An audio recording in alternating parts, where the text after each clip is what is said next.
Hi friends, welcome back to my channel. Today వీడియోలో చాలా విశేషాలు ఉన్నాయి. ఫస్ట్ ఏంటంటే మనం 360 వత్తిని సింపుల్గా ఎలా చేసుకోవచ్చో నేను ఈ వీడియోలో చూపిస్తాను. మనం బయట ఈజీగానే కొనేసుకోవచ్చు, కానీ మన చేతులతో స్వయంగా చేసుకొని వెలిగించడంలో ఒక తృప్తి ఉంటుంది కదా.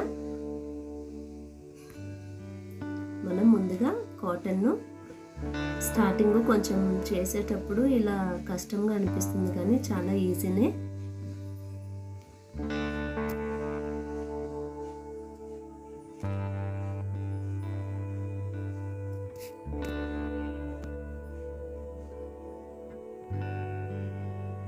ఇలా కంప్లీటెడ్గా తీసిన తర్వాత ఇలా ఒక 10 లైన్స్ వేసుకోవాలి. 4, 5, 6, 7,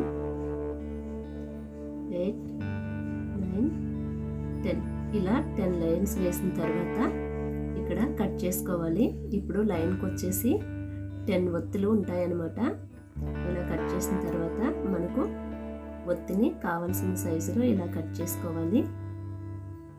చేతికి ఇలా 10 లైన్స్ తిప్పినవి ఒక 50 బంచెస్ వస్తాయి. అప్పుడు మనకి 50 ఒత్తులు అయినట్టు లెక్క. సో చూసారు కదా, ఇవి 50 అయినాయి. ఇలానే మిగిలిన థ్రెడ్ను కూడా ఇలానే 10 రౌండ్స్ వేసుకొని తర్వాత మనం కట్ చేసుకోవాలి. ఇలా బంచుకొచ్చేసి 50 ఒత్తులు వస్తాయి. కొంచెం లేగ్ అయినా స్కిప్ చేయకుండా చూడండి, లేకపోతే క్లియర్గా అర్థం కాదు. ఇలా చేసుకున్న ఒత్తులను 365 డేస్ ఇయర్ మొత్తం వెలిగించినట్టు కార్తీక పౌర్ణమి రోజు, తర్వాత కార్తీక సోమవారము, కార్తీక మాసము చివరి రోజులోనూ ఇలా వెలిగిస్తారు. 10, 20, 30, 40, 50, 60, 70, 80, 90, 100 ఇలా 300s, తర్వాత మరొక 65. ఇలా 365 నేను రెడీ చేసిన ఒత్తి. ఇది ఇలా టైట్గా ఒక దారంతో చివరిలో టై చేసుకోవాలి. ఇప్పుడు మనం పువ్వొత్తిని కూడా ఈజీగా ఎలా చేసుకోవాలో ఇప్పుడు చూద్దాం.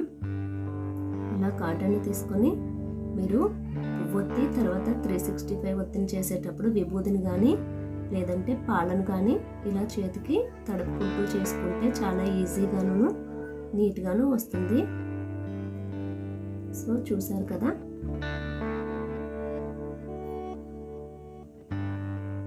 ఇలా నేను చేసిన పువ్వొత్తులు తర్వాత 365 ఒత్తి. ఇప్పుడు వీటిని ఇలా మనం ఆవునేతిలో నానబెట్టుకొని ఫ్రిడ్జ్లో పెట్టుకోవటం వల్ల ఇలా ఒత్తి అనేది మనకి నిలబడి ఉంటుంది. ఇవి పువ్వొత్తులు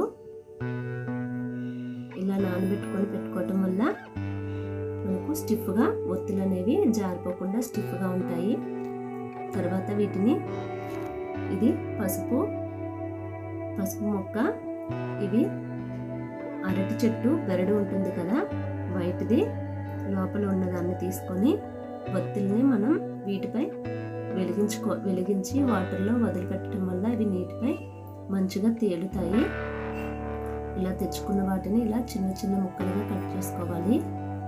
వీటిని తెల్లవారుజాము మనము వాటర్లో వదలటానికి ఉంటుంది. ఇవి అరటి పువ్వు యొక్క రెమ్మలు. వీటిలో 365 ఒత్తిని వెలిగిస్తారు.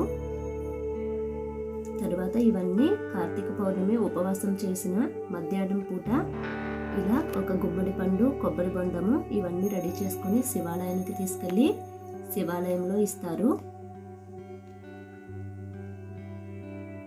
కొత్తగా పెళ్ళైన వాళ్ళు ఈ పసుపు గొడుగు తర్వాత కంద మొక్కను ఇలా తీసుకెళ్ళి శివాలయంలో 3 ప్రదక్షిణలు చేసి ఈ గుమ్మడి పండు, కొబ్బరి బొండము ఇవన్నీ దేవునికి, ఈశ్వరునికి సమర్పిస్తారు. వీళ్ళంతా ఈ ఇయర్లో మ్యారేజ్ అయిన వాళ్ళండి. ఇలా అవి సమర్పించిన తర్వాత తీసుకెళ్లిన ఒత్తులను వాటిని వెలిగించి శివాలయంలో పూజ పూర్తయిన తర్వాత ఈ 365 ఒత్తిని కూడా ఇక్కడే వెలిగించేస్తారు.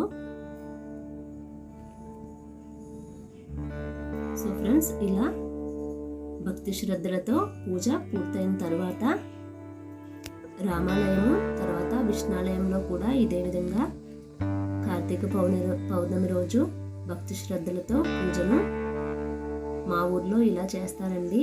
ఇది మా ఊరి శివాలయము.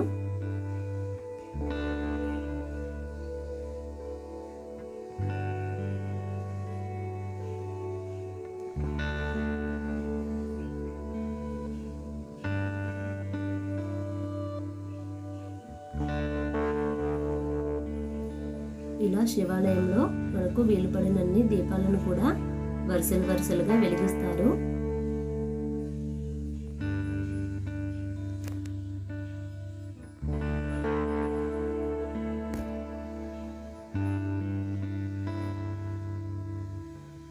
ఇలా పూజను పూర్తి చేసి ఇంటికి చేరుకున్న తర్వాత ఒక చైర్లో కానీ స్టూల్పై కానీ ఇలా పూజను ఏర్పాటు చేసి మన మిర్రర్లోకి చంద్రుడు వచ్చేటట్టు ఆ పూజ ఫోటోల మధ్యలో చంద్రుడుని వచ్చేటట్టు ఏర్పాటు చేసి చంద్రునికి తర్వాత పౌర్ణమి చంద్రుడు కదా, చంద్రునికి ఇలా పూజను నిర్వహిస్తారు. ఫోటోలో పక్కన ఇలా మిర్రర్లో పడేటట్టు అమర్చి ఇంటి దగ్గర కూడా పూజను చేసి భక్తి శ్రద్ధలతో ఈ కార్తీక పౌర్ణమి నోమును పూర్తి చేస్తారు. సో ఫ్రెండ్స్, చూసారు కదా, ఇది మా ఇంటి కార్తీక పౌర్ణమి పూజ తర్వాత మా ఊరిలో చేసిన పూజ నేను ఈరోజు మీకు షేర్ చేశాను. సో ఫ్రెండ్స్, ఈ వీడియో కనుక మీకు నచ్చినట్లయితే తప్పకుండా లైక్ చేసి షేర్ చేయండి. అంతేకాకుండా మా ఛానల్ని సబ్స్క్రైబ్ చేయడం మర్చిపోకండి. కిందే ఉన్న బెల్ బటన్ కూడా క్లిక్ చేయండి. కొత్త వీడియోస్ ఏమైనా అప్లోడ్ అయినట్టయితే మీకు నోటిఫికేషన్గా వస్తాయి. So thank you for supporting me. Thank you for watching. So thank you friends.